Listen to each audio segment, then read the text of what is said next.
Assalamualaikum warahmatullahi wabarakatuh. Waalaikumsalam warahmatullahi wabarakatuh. Selamat malam teman-teman. Pada malam hari ini seperti biasa, saya sama Mbah Kendil jika membuat konten yang berbobot selalu dungkap wayah subuh atau sekitar jam 2, jam 3. Jadi Mbah, pada malam hari ini kita akan membahas pertanyaan dari teman-teman kita, yaitu yang pertama tentang sangkan paraning dumadi, yang nomor 2 tentang sedulur atau kakang kawah adi ari-ari itu Mbah. Kemudian yang ketiga tentang guru sejati. Jadi saya pernah mendengar bahwasanya setiap orang itu memiliki guru sejati yang berada di dalam hati. Namun sebelum lanjut, bagi teman-teman yang baru bergabung di channel ini, silahkan dipencet tombol subscribe-nya supaya kalian tidak ketinggalan notifikasi dari setiap video-video kami yang terbaru. Jadi kita langsung saja Mbah membahas 3 pembahasan kita pada malam hari ini. Mari teman-teman kita sama-sama dengarkan. Sugeng rayu kami nanti teman-teman yang saya muliakan, karena kalau kita menjawab dengan jiwa dan raga kita, tentu kita memakai jalur-jalur kawuh Jawa. Sehingga dengan jalur-jalur kawuh Jawa kita akan lebih mengena, karena di dalam ajaran syariat Islam kita pun tidak begitu memahami, sehingga nanti justru malah akan mengakibatkan bentrokan-bentrokan yang akhirnya nanti bisa menjadi hal yang tidak kita harapkan. Karena kita sebagai orang Jawa, kita harus mencintai dengan budaya Jawa. Kita harus menyukuri kepada leluhur kita yang telah memperjuangkan tentang kawruh dan ilmu, memperjuangkan bumi pertiwi hingga kian seperti ini. Sehingga tanpa daripada para leluhur seperti raja-raja dulu, bupati-bupati dulu, kedono dulu, sehingga tidak terbentuk sebuah desa, tidak terbentuk sebuah kerajaan, tidak ada candi, tidak ada petilasan. Sehingga jelas-jelas nenek moyang kita benar-benar berjuang demi anak cucu kita, anak cucu keturunannya. Sehingga pada peradaban kerajaan banyaknya Brahmana, banyaknya Resi, Bujangga, Wiku, Sekel, dan sebagainya. Sehingga di tanah Jawa ini memiliki berbagai kawruh yang beraneka ragam. Setiap panemu, setiap sasmito jati yang didapatkan oleh Brahmana, Resi dan sebagainya selalu berbeda. Pandangan berbeda, nilai berbeda, tapi semuanya hanya bertujuan untuk mendekatkan diri berbakti kepada Sang Pencipta, yaitu Allah SWT atau Gusti Kang Maha Agung.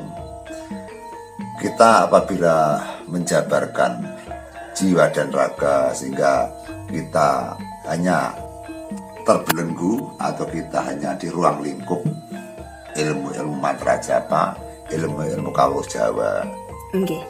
Karena ada berbagai uraian atau penerangan bahwa kadang-kadang dari nenek moyang kita itu bisa dikatakan seperti menyimpang daripada ajaran-ajaran agama kita gitu.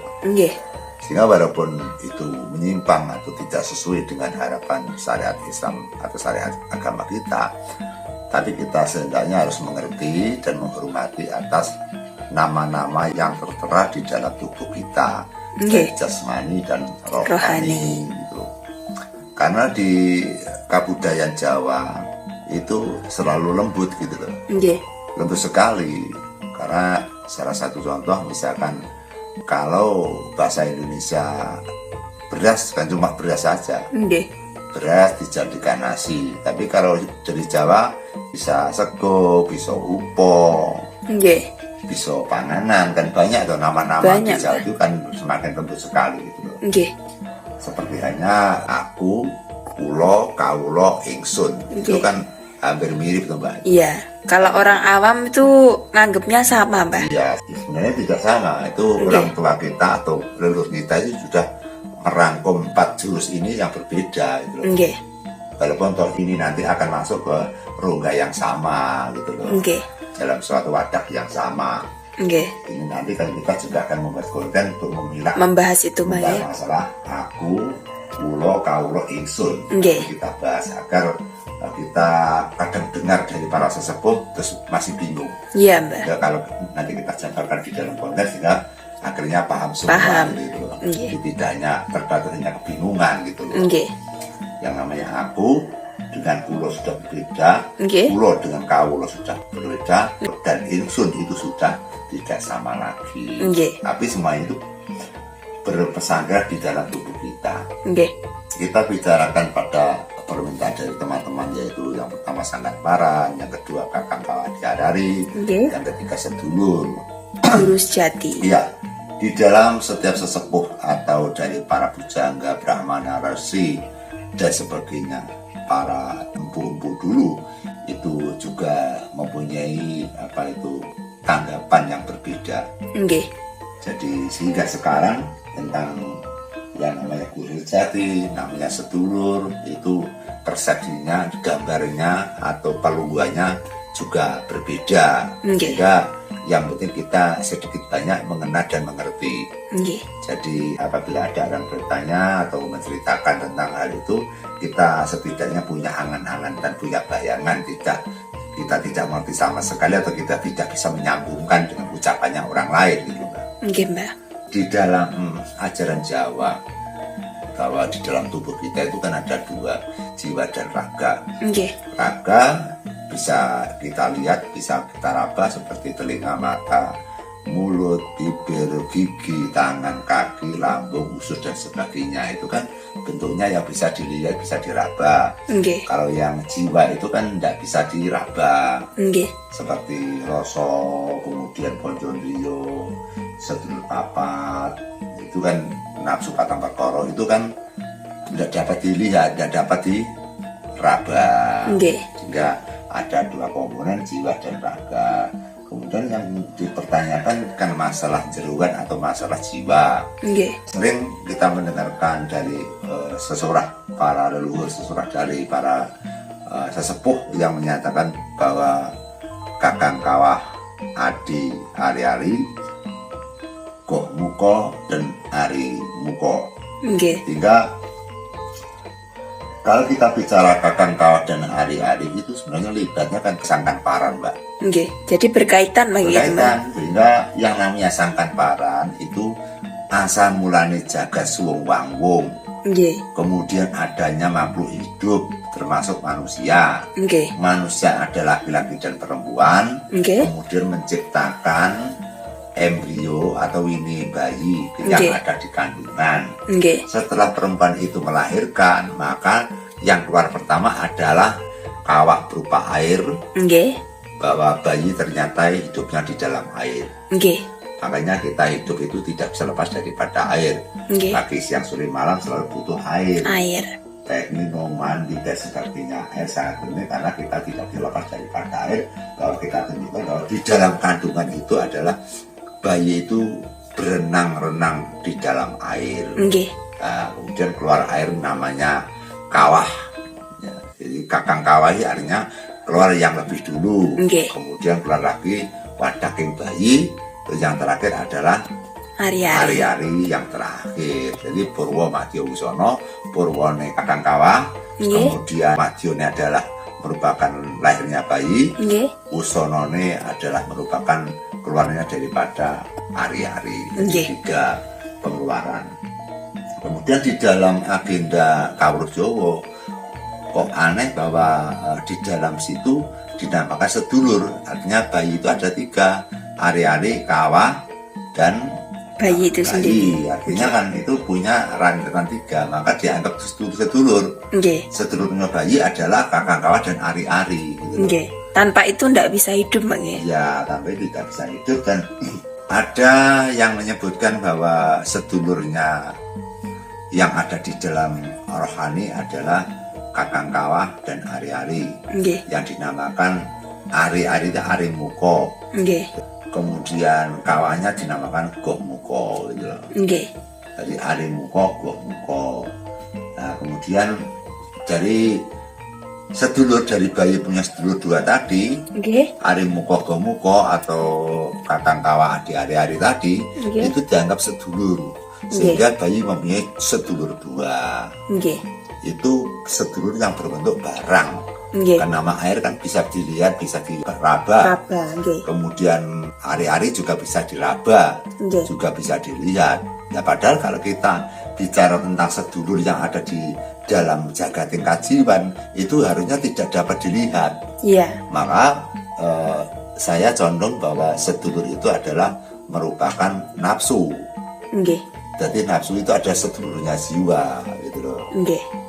Yang di dalam jiwa, yang di situ ada komponen-komponen yang dinamakan adalah 3 serangkai sukma, nyawa, roh. Itu satu komponen. Nggih.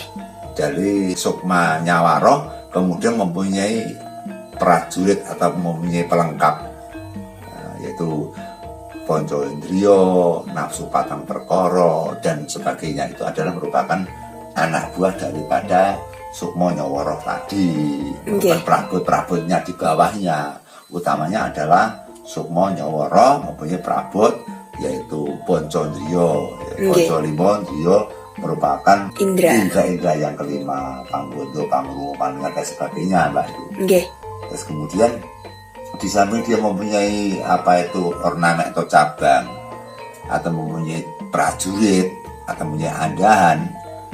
Andahan dari Ponjondrio juga memiliki andahan yang berupa 4 macam, yaitu alwamah, amarah, subya, mutmunah, abang, ireng, kuning, lan putih. Itu sedulurnya seperti itu tuh, Mbak. Nah, yang 5 pancernya adalah kita adalah jasmani dan rohani. Jadi jasmani dan rohani mempunyai saudara nafsu, alwamah, amarah, subya, mutmunah. Setiap 4 unsur ini mempunyai dharma sendiri-sendiri, mempunyai kewajiban sendiri-sendiri, mempunyai kesenangan sendiri-sendiri. Jadi misalnya alwamah senang makan, kemudian apabila dicampur dengan dharmanya amarah, tidak bisa. Amarah senangnya kan marah, dan sebagainya. Sehingga 4 unsur itu tidak bisa dirajut menjadi satu. Walaupun nanti 4 ini bekerja sama-sama, sama-sama bekerja yang tujuan berbeda, intinya untuk menggerakkan manusia hidup.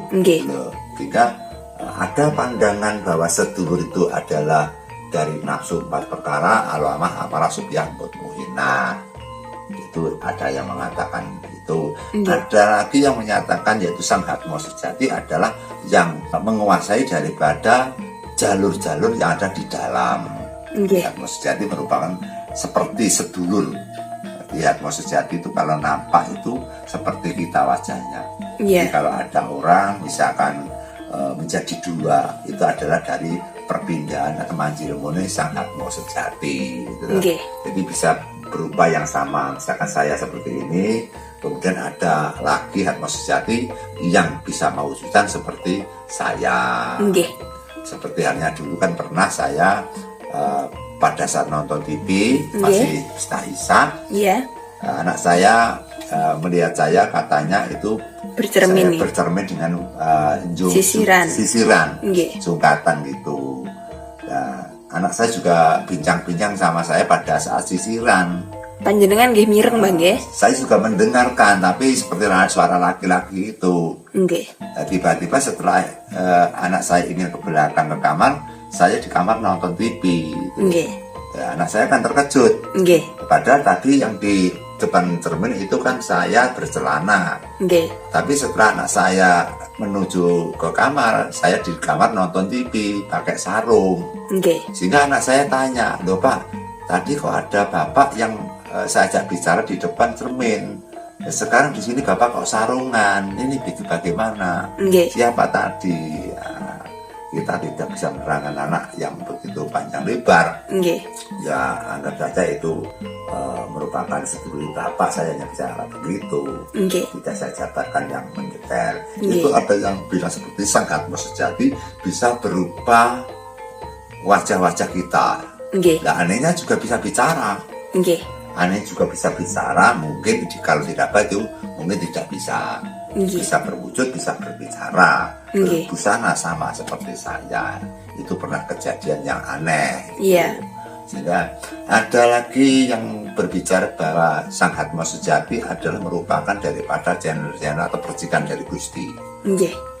Tuhan adalah merupakan yang menciptakan manusia, makhluk hidup dan sebagainya, sehingga seperti manusia adalah merupakan percikan atau cahaya dari Tuhan. Dan Allah itu atau Tuhan itu berada di mana-mana, di langit, planet, di langit-langit dan sebagainya, baik itu di dalam bumi, kemudian di dalam air, dalam api, banyu, geni, bumi, angin, itu semua di dalamnya juga ditempati oleh kursi-kursi Tuhan, kursi-kursi Allah.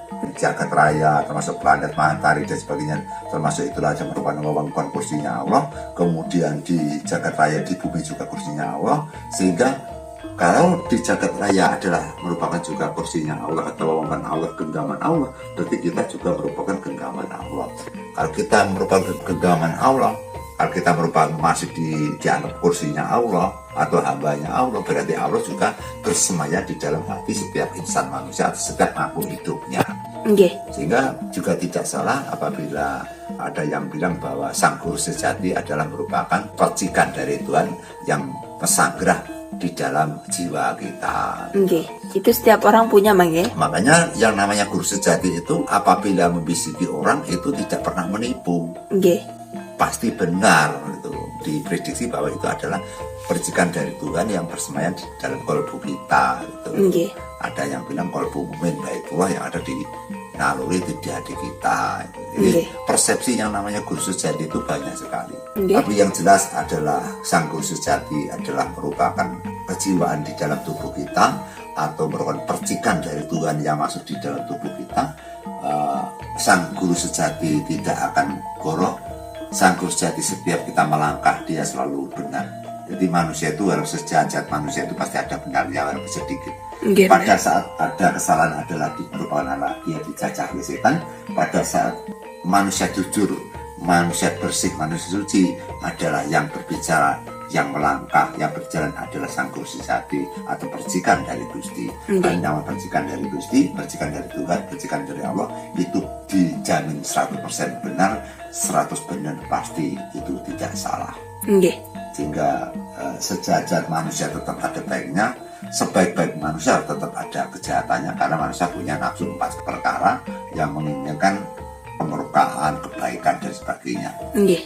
Itu yang kita larikan ke kakang kawah adi-ari, yaitu merupakan simbol dari sedulur daripada saat di dalam kandungan. Nggih. Kita mengeluarkan bayi, bentuknya yaitu bayi kawah, bayi dan ari-ari. Nggih. Ari-ari dan kawah disebut kakang kawah adi-ari, gomuko dan ari muko. Nggih. Digabungkan sebuah agenda nama-nama di pewayangan ada Pak. Nggih. Nah, kadang-kadang walaupun dari kakang kawah adi-ari, kakang Nisimbar adi Nisimbar itu kalau dibaca untuk doa itu juga punya kemanjuran, Mbak. Nggih. Karena itu juga tanaman ciptaan Tuhan loh. Kakang Iya. kawah dan ari-ari kan ciptaan Tuhan. Nggih. Tidak apabila disebut juga mempunyai daya kekuatan kemanjuran. Nggih. Jadi kita tidak boleh menyalahkan, tidak boleh kita menghina dan merendahkan. Bagi teman-teman yang mempercayai dengan kekuatan kakang kawah adi-ari, sumonggo. Nggih. Tapi bagi saya kita anggap itu sebuah peninggalan daripada sang ibu untuk melahirkan. Nggih. Kalau saya menilai hanya itu hanya merupakan alat pelengkap dari bayi untuk menuju lahirnya di muka bumi. Jadi kita tidak mendewakan tentang kakang kawah dan ari-ari. Bagi saya seperti itu. Nggih, Pandangan Mbah. kan begitu beda. Iya, Mbah.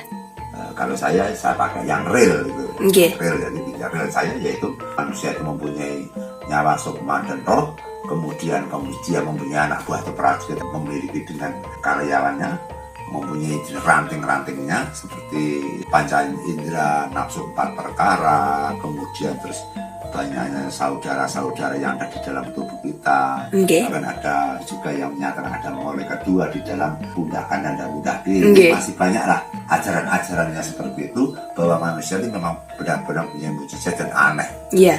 punya kelebihan yang dasar. Nggih.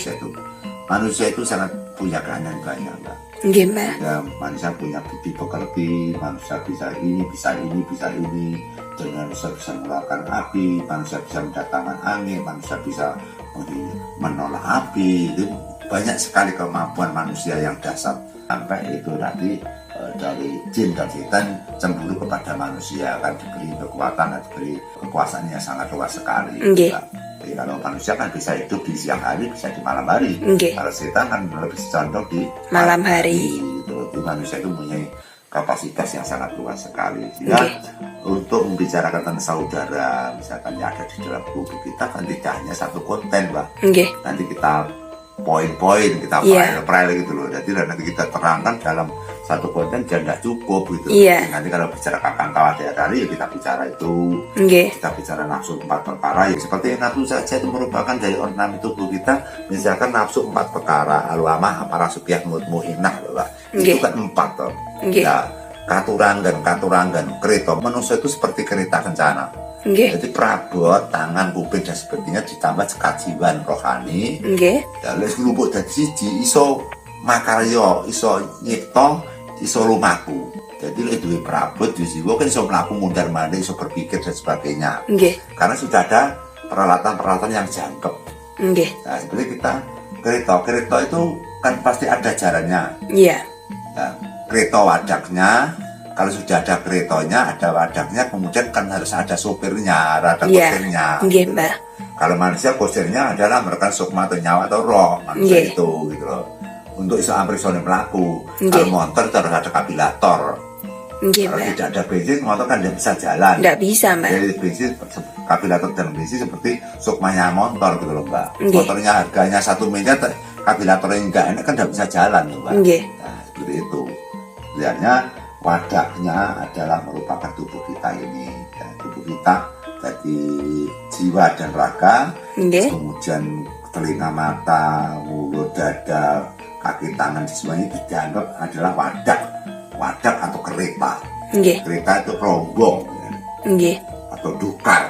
Nah, kalau sudah ada dukar, lah kereta itu pasti jalannya tidak satu. Kalau satu namanya itu dukar, Mbak, Nggih.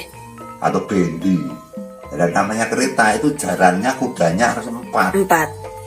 yang berwarna berbeda-beda. Harus beda, Mbak, gitu. Beda, jadi warna kereta itu warnanya harus beda. Nggih. Abang, ireng, dawo, misalkan putih, dan Nggih. berbeda. Nah, kemudian untuk perabot di dalam tubuh kita nafsu 4 perkara, Nggih. itu juga ada 4, alwamah, amarah, subyah, mutmainah. Kan tugasnya juga berbeda, warnanya juga berbeda, gitu Nggih. kan. Kalau misalnya alwamah warnanya merah, misalnya seperti itu dan Nggih. sebagainya. Sehingga nafsu 4 perkara, alwamah, amarah, subyah, mutmainah ini dikuasai oleh seorang kusir yang namanya rasa sejati. Jadi alwamah, amarah, subyah, mutmainah ini digelak oleh rasa sejati, diatur, Nggih. dikuasai, dikepalai oleh rasa sejati. Sehingga sing gelak ini patang perkara adalah rasa ini. Nggih. Gitu, Mbak. Rasa ini, misalkan alwamah ingin marah. Ingin marah ini perintah rasa sejati ini. Kamu harus marah. Ini perintah rasa sejati ini. Nggih. Misalkan terus kemudian alwamah kok ingin makan yang enak, yang lezat. Udah rasa sejati merintahkan kamu harus makan yang Nggih. enak. Jadi kusirnya adalah sang rasa sejati. Jadi wadake merupakan keretane, ya. Nggih. Keretane wadake awak dhewe, tubuh kita. Kemudian nafsunya kita gambarkan yaitu kuda Kuda. catur, Nggih. ya, jalan papat, ma'amar, subyah, mutmainah. Nggih. Kusirnya atau sopirnya adalah sang Rasa rasa sejati. sejati. Nah, rasa sejati mempunyai anak buah juga. Rasa rasanya rasa rasanya rogo, rasa rasanya rasa sejati. Jadi Nggih. terus punya anak buah semua itu masih banyak sekali yang Nggih. ada di dalam tubuh kita itu. Sangat banyak sekali itu, baik itu yang dilihat oleh mata dan tidak dapat dilihat oleh mata, itu banyak sekali. Nggih. Kita ambil sekilas saja, Mbak. Nggih. Kita akan yang ini kita bicara tentang sangat parah nih, Mbak, ya. Nggih. Jadi perjalanan dari alam gumelar nenek sampai alam gumelar nenek alat benar enek terus Gusti Allah atau Gusti kamu suci atau Gusti kamu aku menciptakan manusia atau Tuhan menciptakan manusia atau Allah menciptakan hambanya antara Nabi Adam Siti Hawa laki-laki dan perempuan kemudian nyeletreh dari manusia akeh kita gambarkan wong lanang wadon rabi cara mengolah dari sawiji kemudian menciptakan wadi manila manikem kemudian menjadikan embrio atau bayi kemudian keluar dari rahimnya ibu dari ibu garban ibu bayi menjadikan hidup di masyarakat hidup di dunia akhirnya sudah selesai kehidupannya dia akan dipanggil Tuhan dia meninggal dia ke alam jagat yang lain setelah di jagat alam yang lain maka orang tersebut akan berjalan sesuai dengan aturannya Tuhan sehingga kita tidak boleh membuka aturannya Tuhan jagatnya Tuhan kita akan tidak boleh. Mari kita simak selanjutnya.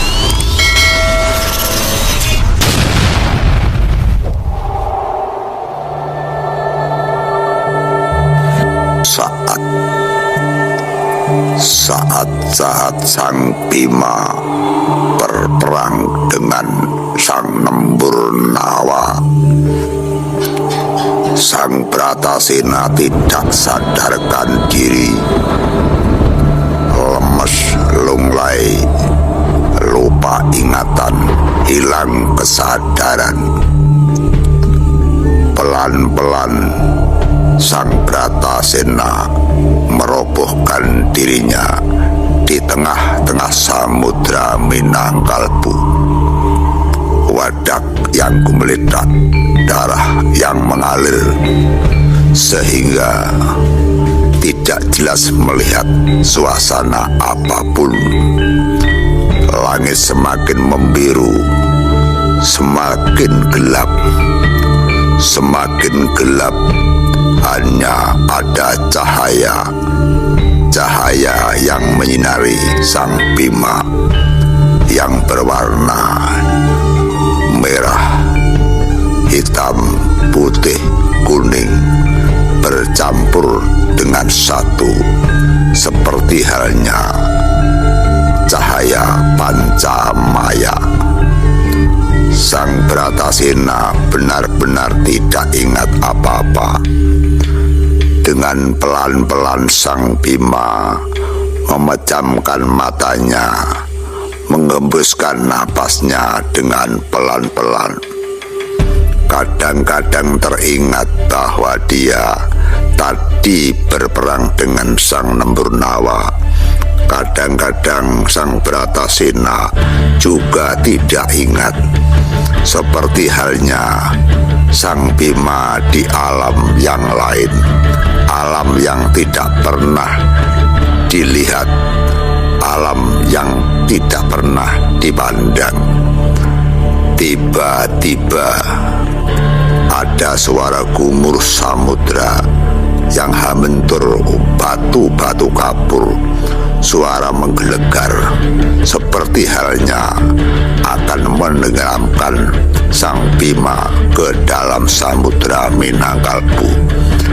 Begitu terkejut Sang Bima, ia membuka matanya.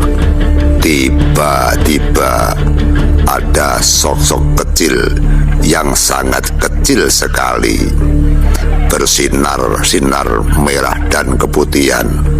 Semakin dekat, semakin mendekati Sang Bima.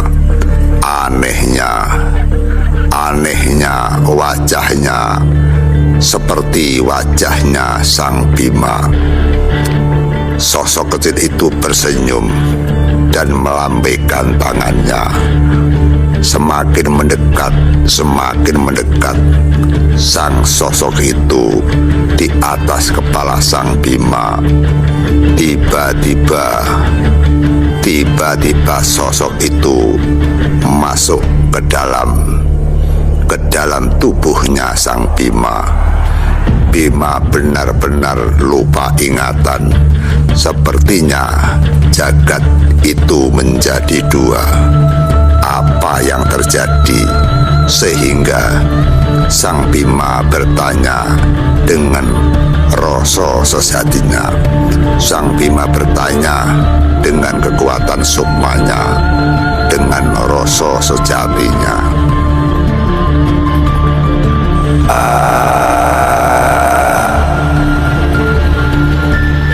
Sajroning aku semaput kana wewujudan manungsa kang cilik bebasan samrica binubut. Iki bebangsane opo? Yen pancen kowe sang panjabut nyawa mergadi, jabutan nyawaning si Bratasena.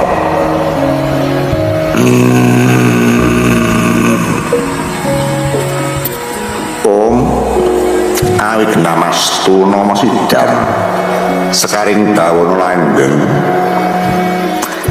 titaulun wir Bratasena kawuhana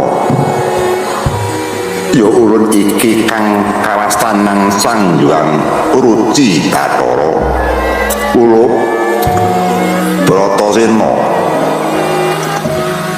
ulun wis mangerteni apa kon dadi darunane jeneng kita lumebu ana madyaning samudra Minangkabau duwe nguni jeneng kita perang kelawan sang naga Nemburnawa kang wekasan naga Nemburnawa kasuwet tutuke nganti meblak kaya guwa bawasan samudra dadi abang branang awis sangka campur sok ludiranira kelawan ludirane sang Nemburnawa.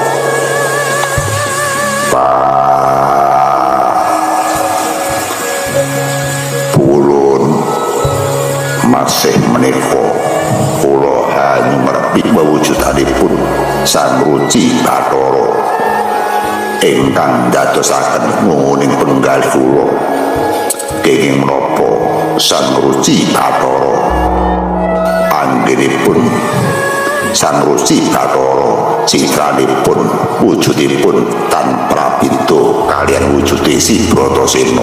Kula kawuhana ya nggih ulun iki satemene yaiku gurunira kang sinebut Sang Guru Nadi ya guru sejati kang mapan ana sanubari kita. Kula Bratasena ulun wis mangerteni duwe nguni jeneng kita beguru marang Pendhita Durna ya Resi Drona, jeneng kita ngopadi kawruh panunggal sangkan paraning dumadi manunggaling kawula lan Gusti. Dur nalika semono jeneng kita nganti kabegal lakunira yaiku wujudaning raseksa loro kang aran Rukmakala lan Kalarukma iku satemene mung pacoban lahir. Dene pacobaning batin kita yaiku ingkang winastan Sang Nemburnawa. Kula Bratasena kawrana ya nggih sing darani naga Nemburnawa iku sayekti pralambang dene nawa iku cacah wilangan 9 nembur kang winastan hawa mula ana hawa kang cacah 9 kang mapan ana sarunding badan jeneng kita yaiku kang mapan ana mripat cacah loro grana ana loro karna ana loro tutuk ana siji jantika utawa guwerna cacah siji dubur cacah siji ita kagunggung kabeh mau ana bolongan 9.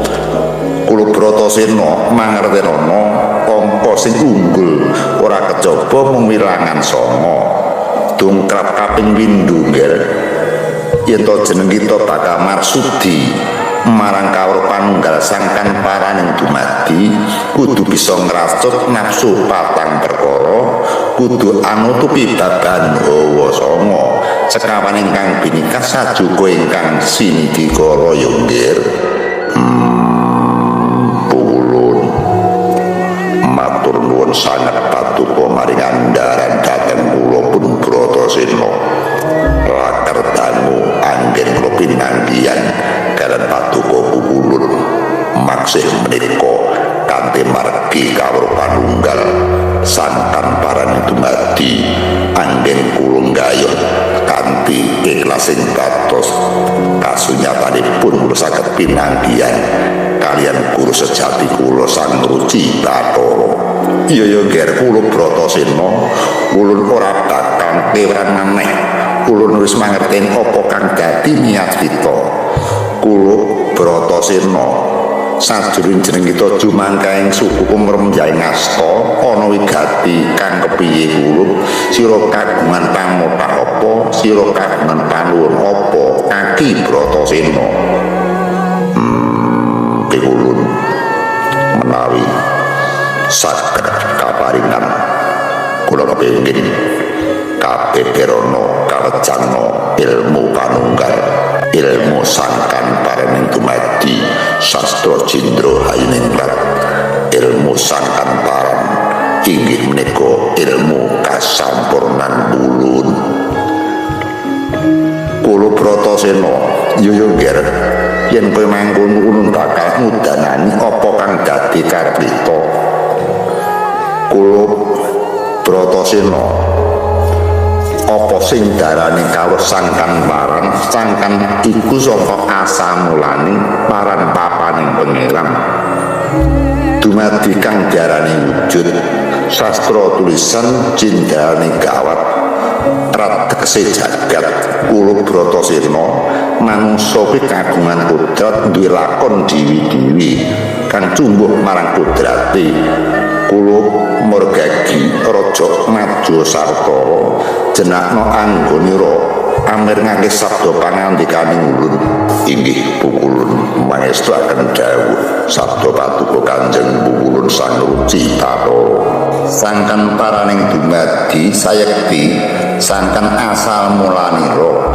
paran papaning pangeran dumadi tegese ana utawa wujud sangkan paraning dumadi iku mujudake pangulang marang kang ambabar wewarah dadi wewuruh nggere Bratasena kawulana kang diarani kawruh tegese saka tembung kawula kang kepengin weruh ndak baleni maneh ulun sing diarani kawruh mono kawula kang kepengin weruh bebasan kawula weruh marang sangkan paraning dumadi kawula weruh marang Sang Bendara weruh iku ora kudu gawe netra paningal weruh bisa gawe rasa kang sejati karana dununging Sang Bendara iku semu lan maya-maya kang tan bisa kadulu landheping netra kang kadulu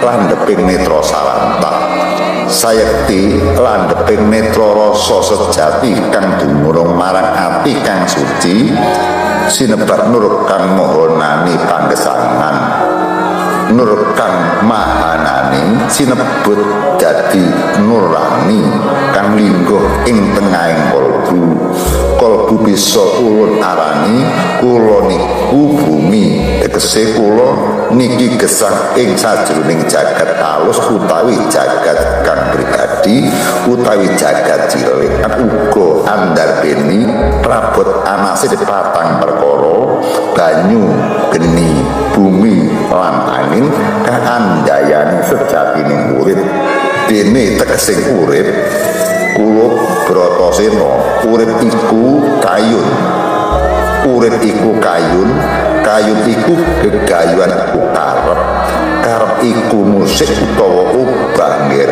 obah iku katurangganing nafsu patang perkara lirik kretane wadake jaran iku mujudake nafsune kusire sang rasa sejati lumaku ning kreta saka dayaning sukma iku wadahe nyawa dene prayune sukma saka dayaning roh tegese roh tegese landhep ing paningal landheping paningal iku dayaning urip saka dayaning urip Lah urip iku ana sing gawe urip, sayekti pangemasaning urip ya iku sang rajaning urip. Rajaning urip iku kang gawe urip. Dene kang gawe urip iku sing diarani dating urip, ya iku kang murbeng dumadi dumunung sagung jagat raya, jagat cilik lan jagat gedhe bebasan tan ana kang sela kabeh kudu kadungan kapangawikaning dat siji sagunging jagat gumelar lan gulung nganti mapane tan kena kinaya ngapa adoh tanpa pangenan cedhak tanpa singgulan nganti panguwasa tan kena kagambarake kekuwataning saka dayaning manungsa mula kawruh sang kanparan manunggaling kawula lan Gusti iku bebasan sinau bali marang mulih mulanira kang gembleng manunggaling aku kula kawula lan ingsun. Aku kula lan kawula iku hambane kang diciptakne dening ingsun iku sing nyiptakne kang sinasapan sagung papan-papan palungguhan ana ngendi-ngendi wae kang kadhewasaning ora bisa kawujudan utawa ora bisa sinawan krana mripating kahanan utawa mripat kang gumelar nggih. Titawulun nggarep Bratasena kenging jeneng kita pinanggihan marang ulun, jeneng kita pinanggihan marang guru sejati nira, jeneng kita bakal kagungan pamotah apa nggih, jeneng kita bakal kagungan kersa apa marang guru nira. Bratasena paringa dawuh matur marang panjenenganing ulun kula Bratasena.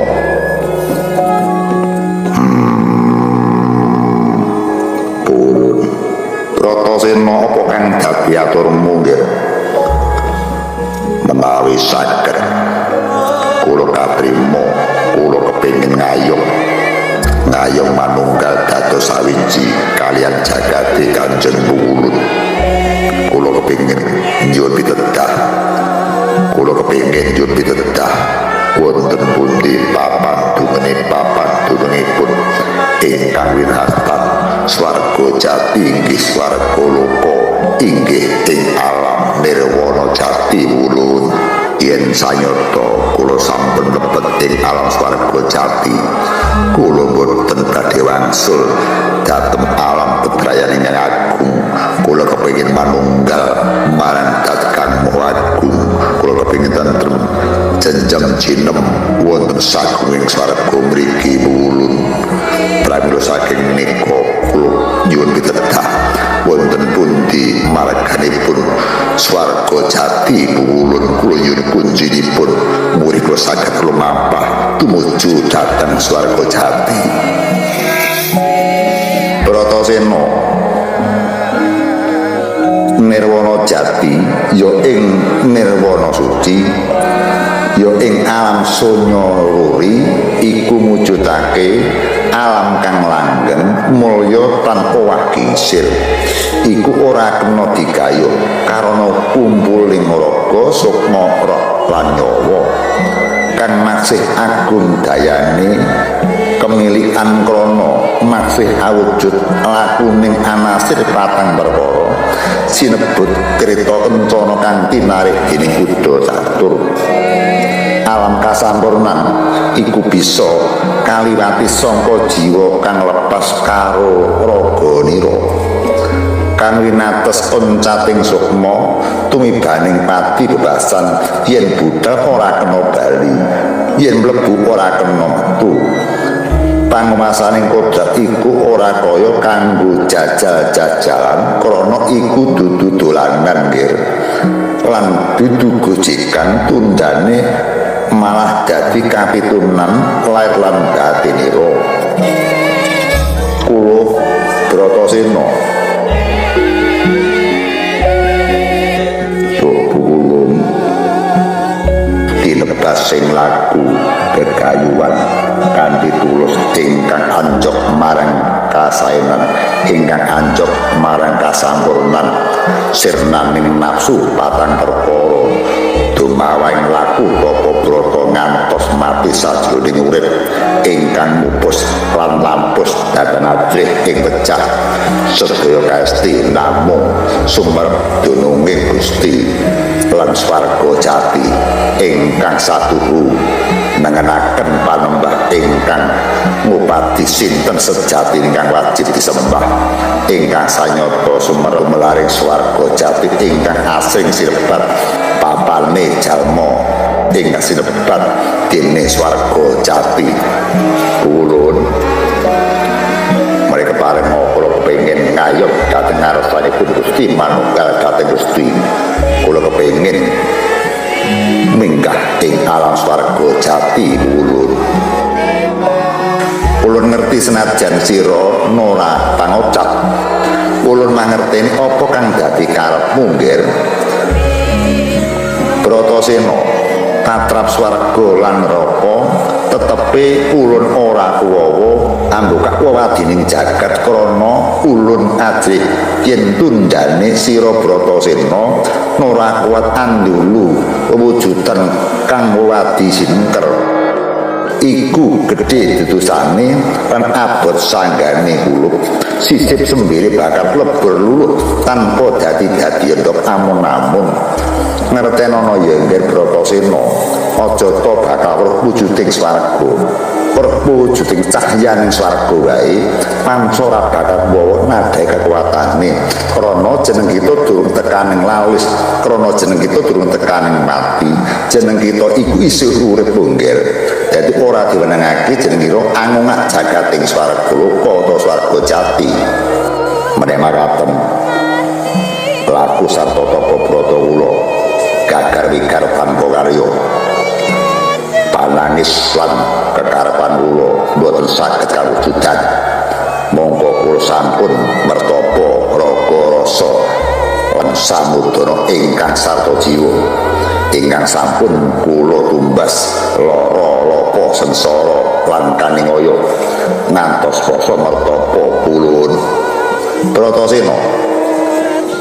Bratasena iku malah saya lancang lan kumawani ngersula kula iku nggambarake yen sira iku sayekti laku poso tapa brata sing ora ikhlas sarta ora tulus saya adoh panembahmu lan saya peteng jagatmu Gusti kang murbeng dumadi iku nang murba lan menang masesa dadi titah iku bebasan beduk mungguing bumi manungsa ora diparengake krenah lan ngatur purba wasesaning Gusti iku bener-bener kumawani lancang bisa dadi intiping neraka jahanam dadi aja pisan-pisan ngaku sinau kasampurnan yen ijik darbe rasa kumingsun sewu-sewu diagung lepatan ingkang tanpa windan dulur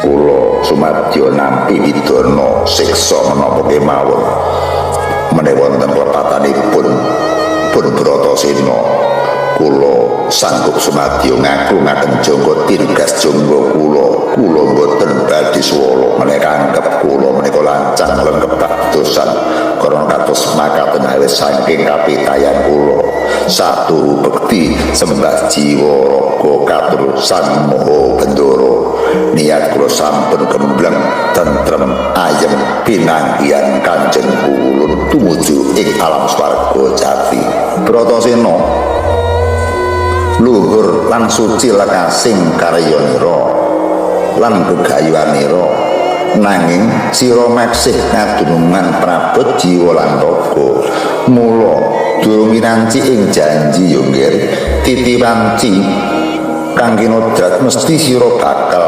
ngawuningani sakabeh sing sira karepake inggih ulun nanging sinampi ring raga kumliyaning jiwa kula namung pasrah sumarah duwe pasrah dhateng Kanjeng Ulun iya bener nggih kang dadi aturmu kula Bratasena sira manjinga sajroning jagat cilik bebasan samrisa binubut hang langit kang tanpa wakut jembar ngebahi jagat lembut ngungkuling bleduk ulun menawa saged kula lemepet mongko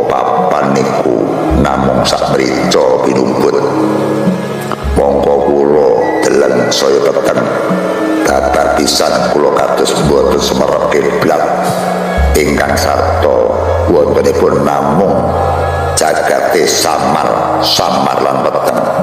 Ya kula Bratasena jagat samar iku kabeh titah andarbeni. Samar lan kuwatir iku rupidaning titah sawantah, nanging rasa samar lan kuwatir bakal sirna marang kapitayaning panembah kang tumuju marang kasucen.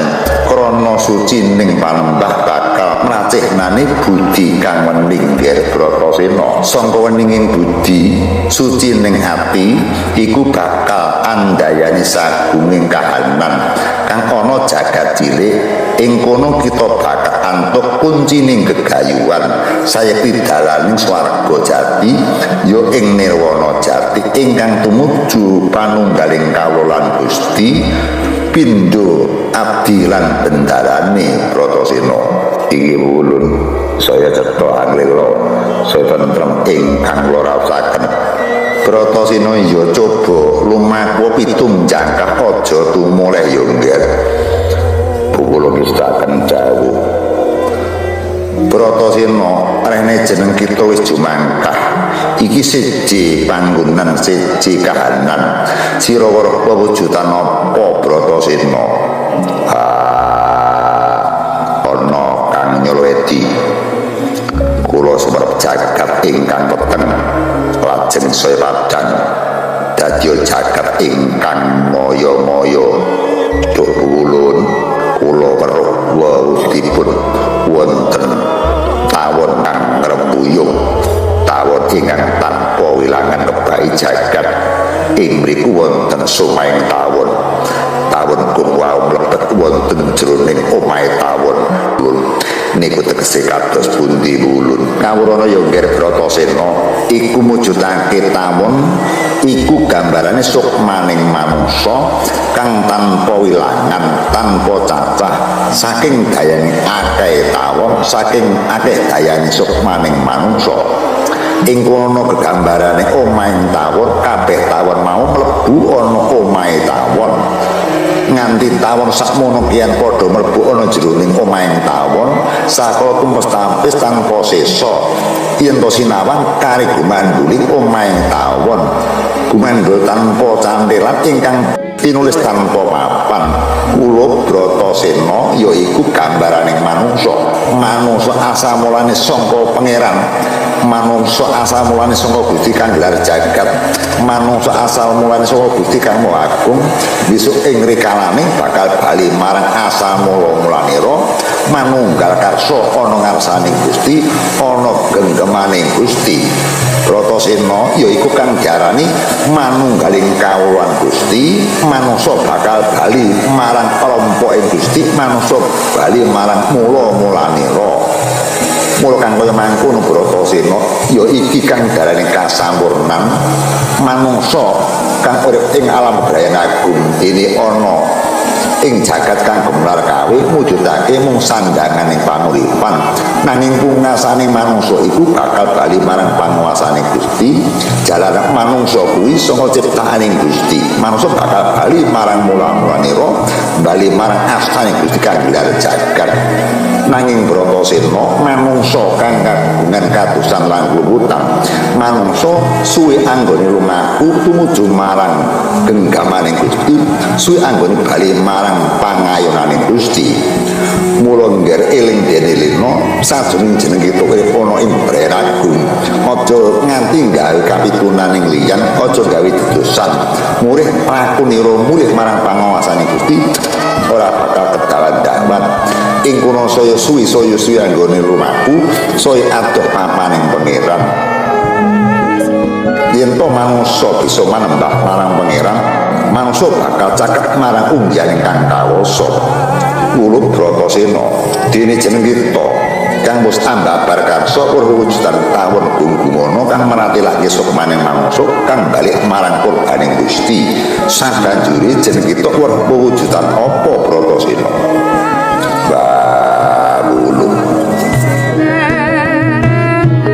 Kula sumerep cahya tiga inggih menika cahya Brahma.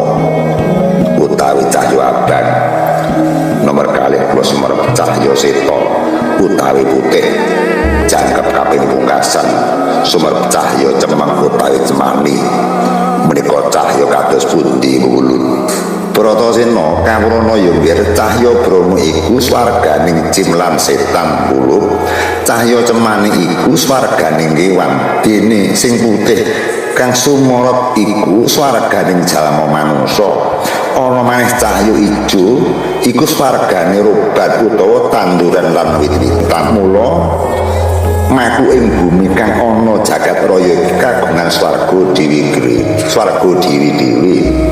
krana cahya ijo sira ora pirsa yektine kekayon lan wiwitan iku ciptane Gusti sing tanpa darbe akal lan budi pekerti mula sira ora katon nyawang cahya iku ulun menapa kula mboten saged manopten dhateng jagating catur cahya wau ulun Bratasena jeneng sira pantes lan ora bisa mlebu ing jagating cahya patang perkara sabab jeneng kita bakal andarbene jagat andarbene cahya sawiji kang diarani cahya seta yaitu cahya suci kajaba saka pinggir jeneng kita durung diparengake tumuju marang jagating cahya suci jagat iku cahya kang sumorot cahya kang sumur seta iku yaiku kang darani cahyaning suci ulun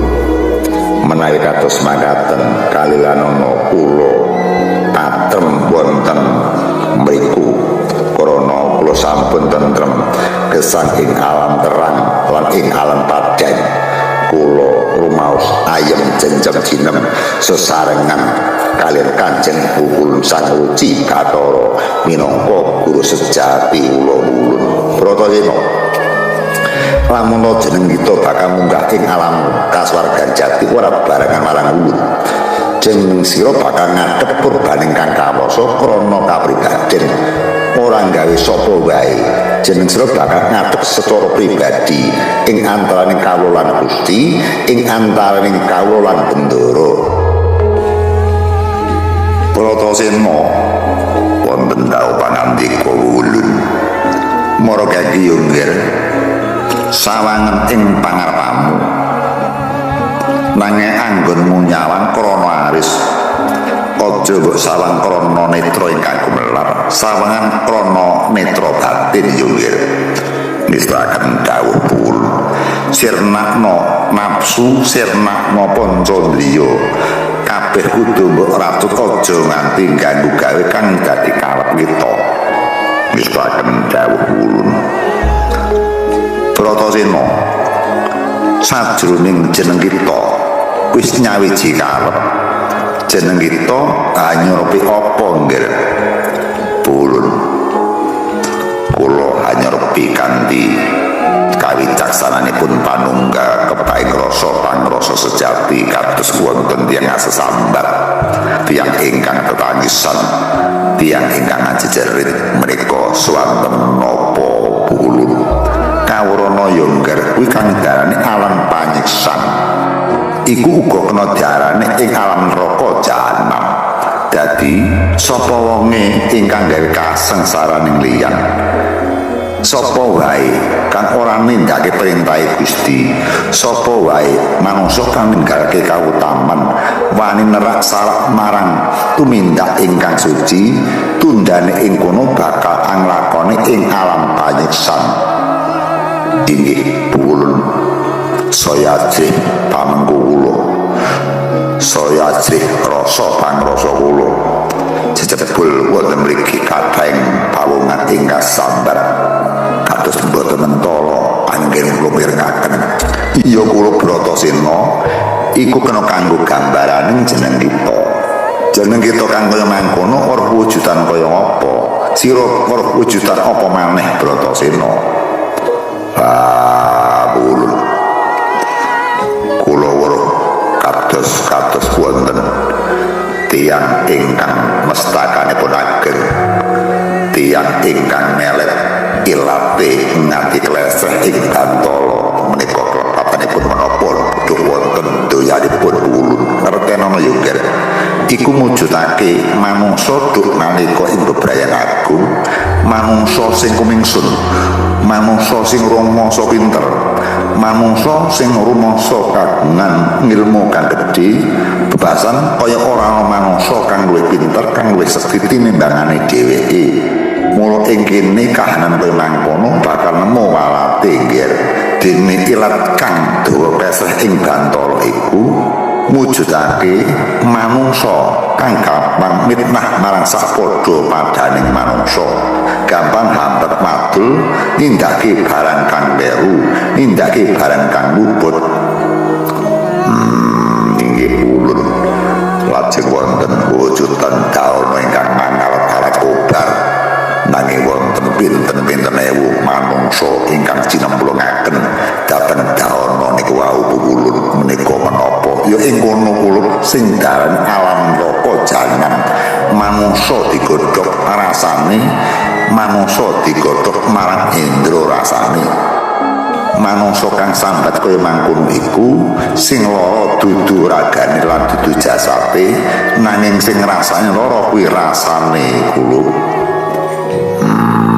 Iki ulun lajeng kula sumerep malih wonten kahanan ingkang beneh kaliyan menika sakala benter sirna kasaputing maruta wonten cahya lan wonten swasana ingkang edibene ingkang adem anyep sumilir menika cahya menapa swasana menapa ulun kula nggih Bratasena iku swasanane manungsa kang andarbene patrap kang suci hamba kang sampurna, manungsa kang tanpa darbi dosa.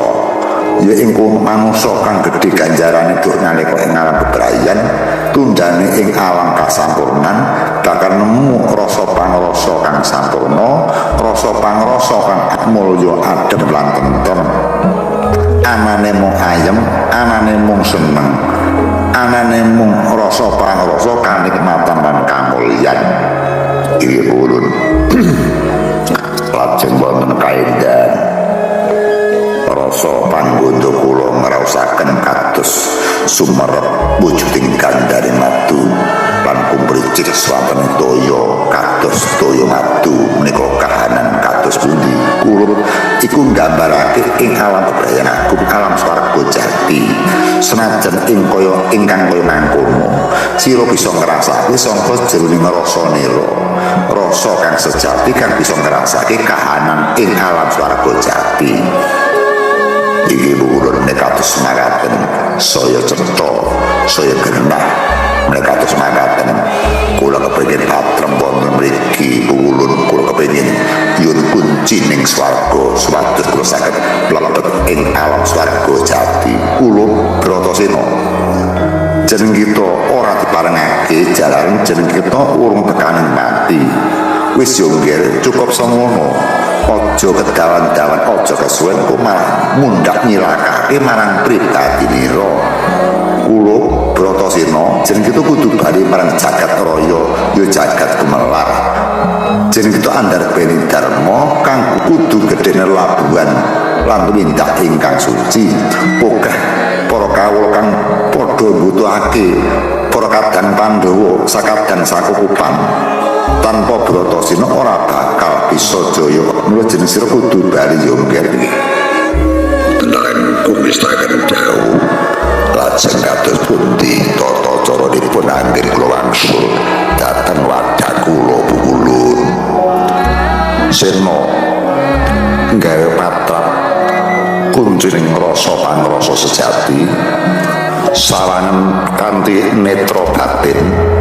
Yen to ana cahya rupaning putih iku tutna wae nggih jeneng sira bakal wangsul marang wadhan kita.